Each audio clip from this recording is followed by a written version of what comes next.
Well, you probably know what it's like. You feel that tingle and you know it's coming. That big fat cold sore. You've tried the creams, you've tried the ointments, you've tried the gels, you've tried everything to get rid of that darn thing. But the only thing that really seems to work is time.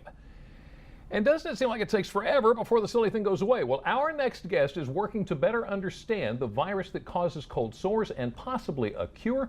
Dr. Victor Shah is an associate professor of pharmaceutical sciences at the University of Maryland Eastern Shore. Thank you so much for joining us this afternoon. Thank you for having me. This has been a hot topic around the office today, talking about cold sores. But is it a misnomer to say cold sore? Is it really associated with a cold?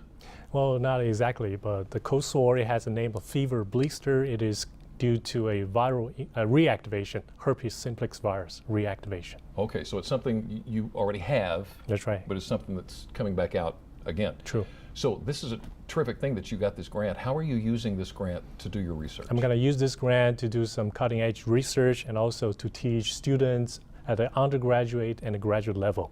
Okay, now explain that to me, because this is really, it's like a two-pronged thing. You're doing the research on this virus, but you're also teaching students how to? That's right. Yeah, I pretty much divide my life into research and teaching, and I train graduate students and also deliver those messages that I learned from the lab and deliver that in the classroom, so teach the students. So it's a two-pronged, that's absolutely fascinating. It works out that way. Okay, I'm sorry. Let's get back to the cold sore just a little bit. Sure. Why, is it contagious? Well, it is contagious. Okay. Yeah. So why do you want to study it so badly? Well, first of all, I'm fascinated by the complex of this virus. This virus is small, but it is very difficult. And also I found the research it's fascinating and very interesting. Now, is it true that cold sores can lead to more serious health issues? Oh yes, if this individual is immune compromised, if it's weak, the virus reactivation can cause serious problems such as keratitis or brain damage, encephalitis. Okay, now, did you explain, I want to just make sure that I understand this right. Sure. Did you tell me there's like 3 different things here? It can be a cold sore like on your lip, and you said keratitis, that involves the eyes. That's right.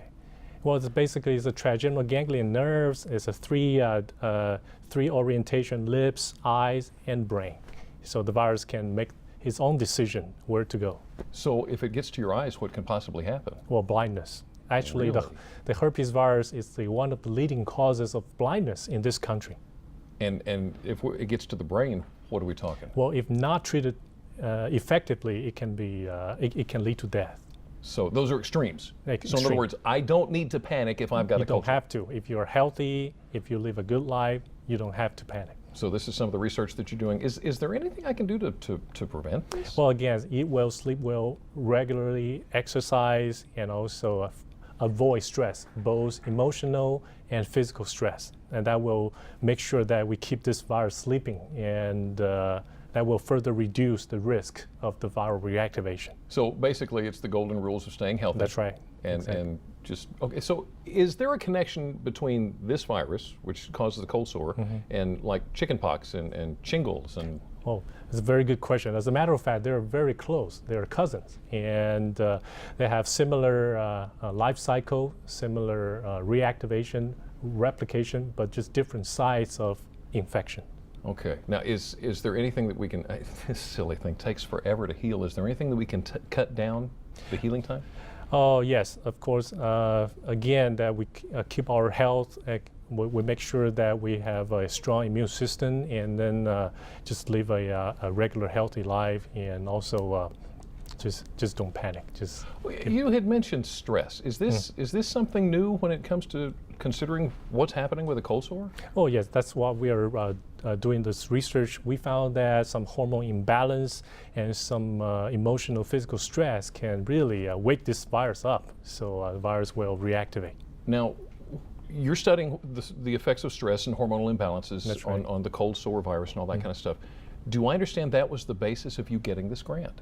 Oh yes, yeah, it is, because this is a novel research. Nobody has shown that before, and we are the first lab to provide some preliminary evidence showing that hormone imbalance may lead to the reactivation of this virus. But there are other universities that are doing research in this, and you got the grant. Yeah, Yeah, we're fortunate, and this grant is very competitive, but we're fortunate to have this grant to continue our research, and we're also glad that we can compete effectively with other major universities to get this grant. So obviously you're wanting to learn more. You're wanting to figure out how this thing works because Right. you're so fan. Is there a shot at a cure for this? Well, right now we do have some treatment. However, we do have drug resistance. So that's why first we are trying to develop more new drugs that we can better treat this disease. And also we are trying hard to develop a vaccine so we can prevent this infection at the first place. And again, we want to make sure that everybody understands, just because I have a cold sore does not mean it's going to go to my brain and die. No, no. Okay, so check with your doctor. He can, and if necessary, Right. prescribe Exactly. drugs Exactly. to take care. Dr. Shaw, thank you so much Thank you. for coming in, and good luck with all your research. Thank you so much. Absolutely fascinating. Thanks for joining us. Well, we're going to introduce you to two other people who are working hard to help others, taking their challenges and changing lives. Some of the strongest people I've met have endured some of the toughest challenges in life. Up next, how two young women are turning adversity into advocacy, and how their work could help cure others. And speaking of health, we've all heard artificial sweeteners can harm more than they can help. Dr. Oz tells us why. Hi, I'm Dr. Oz. Are artificial sweeteners dangerous to your health? Well, here's the skinny. They release chemicals that can make you feel hungrier. You might even crave more food and start overeating. Also, the body can build up tolerance, which leads to overuse. It's a sign of addiction. So limit yourself to 2 servings a day, or try natural options like agave or honey.